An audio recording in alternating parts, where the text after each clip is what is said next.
அஸ்ட்ரோசைன் channel வாயிலாக உலகெங்கும் வாழ்ந்து கொண்டிருக்கும் சகோதர சகோதரிகளுக்கு அன்பார்ந்த வணக்கங்கள் மற்றும் வாழ்த்துக்கள். இன்றைய பதிவு அதிசார குரு பெயர்ச்சி பலன்கள். நவ கிரகங்களில் அதிக சுபத்தன்மை வாய்ந்த ஒரு கிரகம் அப்படின்னா அது குரு பகவானைத்தான் சொல்லணும்.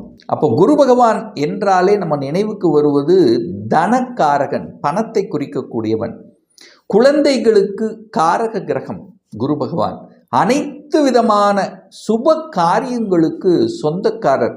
ஸோ அந்த குரு பகவானானது இப்போ மிதுனத்தில் இருக்கார். மிதுனத்திலிருந்து கடகத்துக்கு பெயர்ச்சியாகிறது. அதாவது கடகமனையில் உச்ச பலம் அடைய போகிறார். 48 நாட்கள் இருக்க போகுது. எதுவரைக்கு இருக்க போகிறார் அப்படின்னா 4/12/2025 வரை இருக்க போகுது.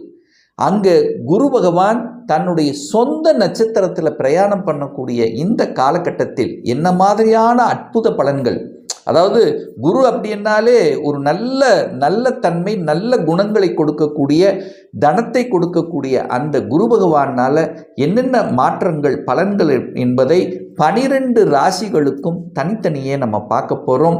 அதற்கு முன்னால் நம்முடைய சேனலை நீங்கள் ஃபஸ்ட்டு டைம் பார்ப்பவர்கள் என்றால் மறக்காமல் சப்ஸ்கிரைப் பண்ணிக்கிங்க.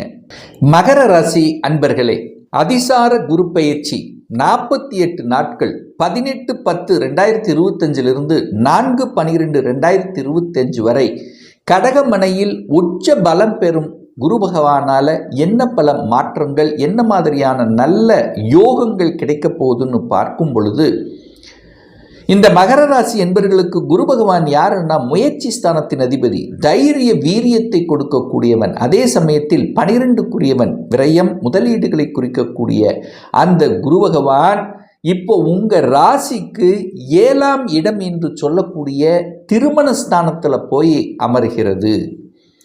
அப்போ 7ஆம் இடத்தில் குரு பகவான் உச்ச பலம் பெறும்போது 7ஆம் இடம் என்பது திருமணத்தை குறிக்கக்கூடிய இடம். அப்போ மகர ராசி என்பவர்களுக்கு நிறைய பேருக்கு இந்த காலகட்டங்கள், இந்த அதிசார குரு பெயர்ச்சி ஆன உடனே திருமணத்துக்கான அத்தனை விஷயங்களும் தங்கு தடையில்லாமல் நடக்கக்கூடிய ஒரு காலகட்டமாக அமையும். ஏன்னா இதுவரைக்கும் 6ஆம் இடத்தில் இருந்தார், குரு பலன் இல்லை, நிறைய பேருக்கு திருமணம் ஆகலை, திருமண வயது ஏற்பட்டு விட்டது, ஆனால் திருமணம் தடை கொண்டே இருந்தவங்களுக்கெல்லாம் இப்போ திருமணம் டக்குன்னு ஜாமுன்னு நடக்கக்கூடிய அமைப்புகளை உருவாக்கும். என குரு உச்ச பலம் பெற்று உங்களுடைய ராசியை பார்க்கிறார், உங்களை பார்க்கிறார், உங்களை உயர்த்துவதற்கு பார்க்கிறார். உங்களுக்குள்ள இருந்து வந்த சில குழப்பங்களை எல்லாம் தெளிவுபடுத்தக்கூடிய அமைப்புகள், சந்தர்ப்பங்கள் நிச்சயமாக ஏற்படுத்தும். உச்சபலமாக இருக்கக்கூடிய குரு பகவான் 12 வருடங்களுக்கு ஒரு முறை தான் இப்போ உச்சபலம் அடையும். அது கடகத்தில் உங்க ராசியை நேர பார்க்கிறார். அப்போ பெரியவர்களுடைய ஆசீர்வாதங்கள் கிடைக்கும், பெரியவர்களுடைய துணை கிடைக்கும், சப்போர்ட் கிடைக்கும். ஒரு நல்லவர் உங்களை பார்க்கும்போது கடவுளினுடைய அனுகிரகம் உண்டு. உங்க மனசுல தன்னம்பிக்கை விதைக்கும். எதையும் செய்யலாம், எதையும் சாதிக்கலாம் என்கின்ற உத்வேகம் பிறக்கக்கூடிய ஒரு காலகட்டமாக மகரத்துக்கு இருக்கும். நிறைய பேர் மகர ராசி என்பர்கள் பார்த்தீங்கன்னா 7.5 சனி முடிஞ்சது, ஆனால் இருந்தாலும் இன்னுமே நம்ம ஒரு அந்த பழைய மாதிரி இருக்க முடியலையே என்கின்ற ஆதங்கம் இருக்கக்கூடிய நிறைய மகரத்துக்கு இந்த அதிசார குரு பெயர்ச்சிக்கு அப்புறம் தன்னம்பிக்கை பிறக்கும். விட்டதை பிடிக்கலாம். இதுவரைக்கும் எப்படியோ இருந்தது, ஏதோ ஆகிப்போச்சு, தொழிலில் பெருசாக இல்லை, தொழிலில் முன்னேற்றம் இல்லை, நல்ல உழைப்புக்கேற்ற ஊதியம் கிடைக்கல, தனக்கு கிடைக்க வேண்டிய ரெகனைசேஷன் யாருக்கோ கிடைச்சது, இப்படி நிறைய மன வருத்தங்கள் இருக்கலாம். இப்போ அதெல்லாமே சரி செய்யக்கூடிய ஒரு காலகட்டமாக இந்த மகரத்துக்கு அமையப்போகுதுங்கிறத ஸ்ட்ராங்காக சொல்லலாம். நிறைய பேர் கூட்டு தொழில் செய்யலாங்கிற எண்ணங்கள் இப்போ விதைக்கப்படும், உங்கள் ஆழ் மனதில் விதைக்கப்படும். கணவன் மனைவி அல்லது கணவன் மனைவி செட்டில் ஆகலை, ஸோ இந்த மாதிரியான சில அந்த தன்னுடைய தொழில் ரீதியில் செட்டில் ஆகலை, வேலை ரீதியில் செட்டில் ஆகலை அப்படின்னு இருக்கிறவங்களுக்கெல்லாம் நல்லது நடக்கக்கூடிய ஒரு காலகட்டமாக அமையும். கணவன் மனைவிக்குள்ள சொத்துக்கள், கணவன் மனைவி அல்லது அதாவது உங்கள் குடும்ப ரீதியில் சில சொத்து பிரச்சனைகள் அல்லது சொத்துக்கள் உங்களுக்கு வரக்கூடிய வாய்ப்புகள் அமையும். இந்த காலகட்டம் கூட்டு தொழில் முன்னேற்றம் ஏற்படுத்தும். கூட்டு தொழிலில் பெருசாக லாபம் இல்லாதவர்களுக்கெல்லாம் இப்போ நல்லா இருக்கும். சமுதாயத்தில் ஏதாவது ஒரு நல்லது செய்யணும் அப்படிங்கிற எண்ணம் அதிகமாக விதைக்கப்படும் உங்கள் ஆழ் மனதில். அப்போ சமுதாய நோக்கத்துடன் செயல்படக்கூடிய ஒரு அமைப்புங்கிறது இந்த மகரத்துக்கு சிறப்பு பெறும். அப்போ 3ஆம் அதிபதியாக இருக்கக்கூடிய குரு பகவான் 3ஆம் இடத்தையே பார்க்கிறார், முயற்சி ஸ்தானத்தை பார்க்கிறார். அப்போ முயற்சிகள் அத்தனையும் பலிதமாகும். ஏன்னா கடந்த காலத்தில் எதையெல்லாம் செய்யணும் அப்படின்னு உங்கள் மனசில் ஆள் மனசில் விதைக்கப்பட்டிருந்ததெல்லாம் அதையெல்லாம் ஒன்றுனா எடுத்து செயல்படுத்துவீங்க. உங்கள் ஆசைகளை பூர்த்தி செய்யக்கூடிய ஒரு காலகட்டமாக அமையும். தூரதேச பிரயாணங்கள் செல்வதற்கான வாய்ப்புகள் சந்தர்ப்பங்களை உருவாக்கும். பிரயாணங்கள் உண்டு.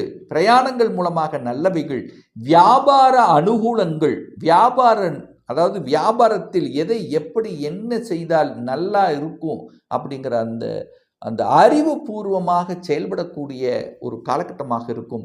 வியாபாரத்தில் வளர்ச்சிங்கிறது நிச்சயமாக உண்டு. புதிய புதிய ஒப்பந்தங்கள் நீங்கள் எதிர்பார்க்கலாம். கலைத்துறையில் ஈடுபாடு நிறைய பேர்த்துக்கு உண்டாகும். அதுவும் பார்த்தீங்கன்னா குறிப்பாக இசை சம்பந்தப்பட்ட துறையில் இருக்கின்றவர்கள், ஊடகம் சம்பந்தப்பட்ட துறையில் இருக்கவங்களுக்கு ஒரு நல்ல வளர்ச்சியை கொடுக்கக்கூடிய ஒரு காலகட்டமாக அமையும். விற்பனை, ரியல் எஸ்டேட், மந்தமாக இருந்த விஷயங்கள் நல்ல விற்கல, இந்த விற்பனை எல்லாம் படு ஜோர நடக்கக்கூடிய ஒரு காலகட்டமாக இந்த மகரத்துக்கு நிச்சயமாக அமையும். அதில் எந்த மாற்று கருத்துங்கிறது கிடையாது. குழந்தை காரக கிரகமான குரு பகவான் உங்கள் ராசியை பார்க்கிறார். குழந்தைகள் நன்றாக படிக்கக்கூடிய அமைப்புகள் சந்தர்ப்பங்கள் உண்டு. குழந்தைகளுக்காக ஏதாவது ஒன்று செய்யணும் அப்படிங்கிற எண்ணம் உங்கள் ஆழ்மனதில் தோன்றும். குழந்தைகள் செட்டில் ஆவாங்க. குழந்தைகள் படிப்பதற்குண்டான அமைப்பு, வெளிநாட்டில் போய் படிப்பதற்கு, உயர்கல்வி படிப்பதற்குண்டான முயற்சிகளை எடுப்பீர்கள். அரசாங்க வேலைக்கு செல்லணும் என்கின்ற எண்ணங்கள் நிறைய பேருக்கு உருவாகும்.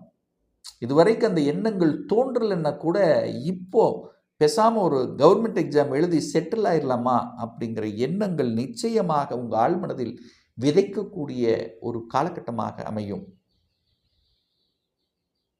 தொழில் ரீதியாக, ஏன்னா தொழில் ரீதியாக உங்களுக்கு உயர்வுங்கிறது நிச்சயமாக உண்டு. அதில் எந்த ஒரு மாற்று கருத்துங்கிறதே கிடையாது. ஏன் சொல்கிறேன் அப்படின்னா, குரு பகவான் தனது 5ஆம் பார்வையாக 11ஆம் இடமான லாபஸ்தானத்தை பார்க்கிறார். 11ஆம் இடம் என்பது லாபம், மனமகிழ்ச்சி, சந்தோஷத்தை தரக்கூடிய ஒரு இடம் அல்லவா? அந்த இடத்தை குரு பார்க்கிறார், ஒரு நல்லவன் பார்க்கிறார். குரு எங்க பார்க்கிறாரோ அந்த இடத்தை வளர்க்கும். அப்ப 11ஆம் இடத்தை வளர்க்க போகுது. 11ஆம் இடத்தில் என்ன இருக்கு? லாபம் இருக்கு. லாபத்தை வளர்க்கக்கூடிய அமைப்புங்கிறது இருக்கு. நீங்க என்ன செய்து கொண்டிருந்தாலும் சரி, எந்த தொழிலாக இருந்தாலும் சரி, அந்த தொழிலின் மூலமாக லாபத்தை கொடுக்கக்கூடிய அமைப்புங்கிறது இந்த அதிசார குரு பயிற்சிக்கு அப்புறம் மகர ராசி என்பவர்களுக்கு நிச்சயமாக ஏற்படுத்தும். தொட்டது துளங்கும். நினைத்த காரியங்கள் ஜெயமாகும். சந்தோஷம் பிறக்கும் இல்லவா? அப்ப சந்தோஷம் அப்படிங்கிறது உங்களுக்கு நினைச்சது நீங்கள் செயல்படுத்துறது ஒரு வெற்றிகரமாக ஒரு வெற்றியை அடைந்தால் ஒரு சந்தோஷம் கிடைக்குமல்ல, அந்த வெற்றியை கொடுக்கக்கூடிய ஒரு காலகட்டமும் இந்த காலகட்டம்தான். ஏன்னா அதாவது இந்த மகர ராசி என்பர்கள் கடந்த 7.5 வருடமாக 7.5 சனி இருந்தது. ஏதோ ஒரு வகையில் மன ரீதியில் அழுத்தி கொண்டு ஒரு கரெக்டாக ஒரு லெவலுக்கு போக முடியல அப்படிங்கிறவங்கள இப்போ அப்படியே நேர் மின்னல் வேகத்தில் செல்லக்கூடிய உயர்வை இப்போ குரு பெயர்ச்சி இப்போ அதிசாரமாக வருது. அதுக்கான ஆப்பர்ச்சுனிட்டி உங்களுக்கு கொடுக்க போகுது. அடுத்த வருஷம் நிரந்தரமாகவே அந்த குரு பகவான் 7ஆம் இடத்தில் வந்து அமரும் போது உங்களுக்கு இன்னும் சூப்பராக இருக்க போகுது. இப்போ ஒரு பேஸ் மட்டம் போட போகுது. இந்த 48 நாட்களில் உங்களுக்கு ஒரு பேஸ் மட்டம். எதுக்கு? லாபத்தை அனுபவிப்பதற்குண்டான அத்தனை முயற்சிகளும் அதுக்குண்டான ஸ்டெப்ஸ் எடுக்கக்கூடிய சந்தர்ப்பங்களை உருவாக்கக்கூடிய ஒரு காலகட்டமாக இந்த மகரத்துக்கு நிச்சயமாக அமையும். ஹெல்த் பிரச்சனை, ஹெல்த்தை அக்கறை எடுப்பீங்க. கடன் தீர்த்திடலாம், கடனை குறைத்து விடலாம் என்கின்ற நம்பிக்கை பிறக்கும். எனக்கு கடன் நிறைய இருக்கே, என்ன சார் பண்ணுறது, ரொம்ப இருக்கே, கண்டிப்பாக அடைக்கலாம் அப்படிங்கிற தன்னம்பிக்கை உங்கள் ஆழ்மனதில் ஏற்படுத்தும்.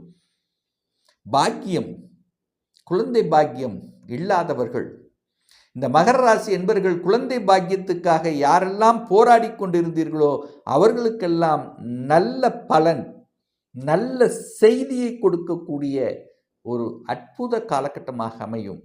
அப்போ நல்ல நல்ல விஷயங்கள் நடக்கக்கூடிய, நினைத்த காரியங்களில் ஜெயமாகக்கூடிய, குலதெய்வத்தினுடைய அனுகிரகத்தோட நல்லவைகள் நடக்கக்கூடிய ஒரு நல்ல காலகட்டமாக இந்த அதிசார குரு பெயர்ச்சியினால் இந்த மகர ராசினர்கள் அனுபவிக்க போறீர்கள் அப்படிங்கிறதுல எந்தவித மாற்று கருத்தும் கிடையாது. இப்போ நான் சொன்னது கோச்சார ரீதியான ஒரு பொதுவான பலன். ஒரு துல்லிய பலன் வேணும், உங்கள் ஜாதக பலனை தெரிஞ்சுக்கணும், ஒரு பர்சனல் கன்சல்டேஷன் எடுத்துக்கணும் என்று விருப்பப்படக்கூடிய அன்பர்கள் டிஸ்பிளே தெரியக்கூடிய நம்பருக்கு வாட்ஸ்அப் மூலியமாகவோ ஃபோன் கால் மூலியமாகவோ தொடர்பு கொண்டு நேரடியாகவோ அல்லது ஆன்லைன் மூலமாகவோ கன்சல்டேஷன் எடுத்துக்கலாம்.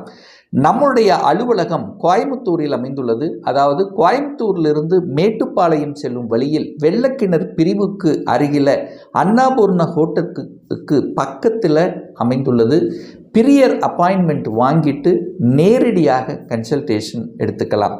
நிச்சயமாக இந்த பதிவு ஏதாவது ஒரு ரூபத்தில் உங்களுக்கு யூஸ்ஃபுல்லாக இருக்குங்கிறதுல எந்தவித மாற்று கருத்தும் கிடையாது. இந்த ராசி நட்சத்திர நேயர்கள் அனைவரும் வாழ்க வளர்க வளம் பெறுக என்று எனது வாழ்த்தினை தெரிவித்துக் கொண்டு விடைபெறுகிறேன்.